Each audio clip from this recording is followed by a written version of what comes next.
Passage na pagtuo. So,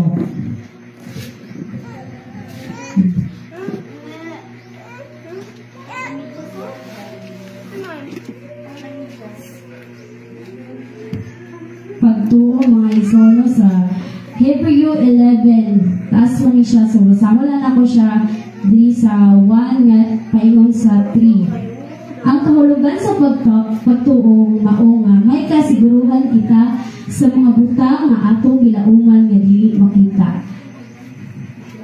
Pinaagi sa pagtuo ang mga tao sa karaang panahon ikahimot-an sa Dios. Pinaagi sa pagtuo nasabtan nato ang kalibutan gibuhat. Pinaagi sa pulo sa Dios o makita gihimo gikan sa mga butang nga dili makita. So ang ato ning pagtuo day may igsuon no is kaning dili lang day siya mga makita lang day nato kundi mas powerful ang kaning pagtuo nga maski wala nimo siya nakita ko mo siya bilauman may igsuon is grabe gid gyapon siya ka powerful may igsuon no.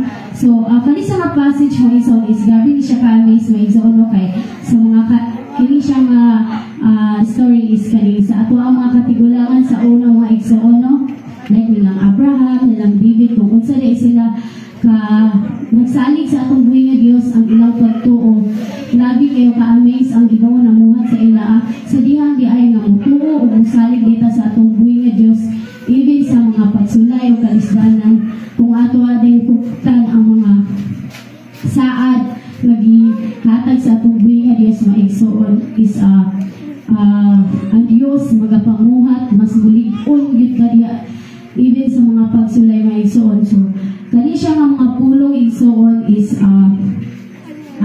kung ato din kinabuhi o ato kaning tuuhan o saligan mga igsoon kaning salig o pagtuo is kani siya nga kombinasyon mga igsoon is kani adunay gyud kaning kalinaw adunay gyud pagtubo sa ato ang espirituhanong bahin kung ato day atong ikinabuhi ang pulong nga ipadaya sa atong buhi nga Dios maison. So salamat kay sa atong buhi nga Dios no sa iyang unang pulong nga ipadaya nga